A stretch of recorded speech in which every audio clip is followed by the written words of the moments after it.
Hello all and welcome to AWS Quick Tip. In our tip today, we are going to learn how to retrieve our data model after executing a batch load for Amazon Timestream. Let me quickly switch to my AWS console. So as you can see, I'm in Amazon Timestream. I have databases, right? And under databases, I have a database named MatrixDB. And in this particular database, I have a table named EC2. Now, in order to load data into my EC2 table, I had executed a bunch of batch load tasks, right? So you can see the list of batch load tasks over here. Typically, what we do is we go and click on create batch load task, right? We provide all the settings over here, right? All the various other attributes that are required. We set all the information, and then we go to data model mapping. Over here, you can either use Visual Builder, JSON editor, or JSON file from S3. In most situations, people will use Visual Builder, right? Or possibly a JSON editor if you have a JSON file. But let's say for whatsoever reason, you lose your data model mapping. Is there a way to retrieve the data model mapping after your batch load task has been executed successfully?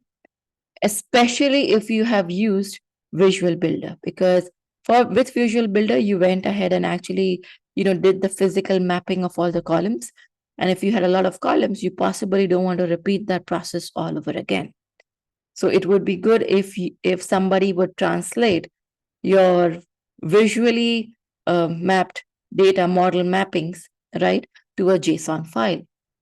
Yes, there are options. So let's say if you go back to your batch load task and you can go ahead and select any of your batch loads, right?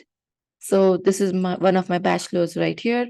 If I click on this particular batch load task and I scroll down, you will see data model mapping and you will see the entire mapping over here as JSON.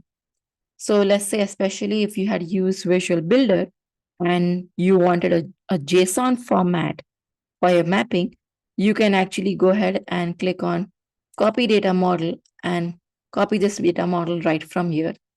An intelligent thing to do, and definitely my recommendation as well, would be to store this JSON mapping in an S3 bucket or maybe somewhere else wherever you feel is handy and you can utilize easily in the future, right?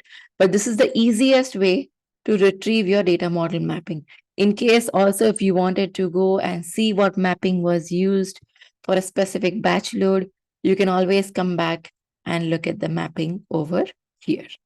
So I hope that this tool was helpful, right? Do let me know your experiences. This is it from me today. I will see you in some other video shortly. Till then, take care. Bye-bye.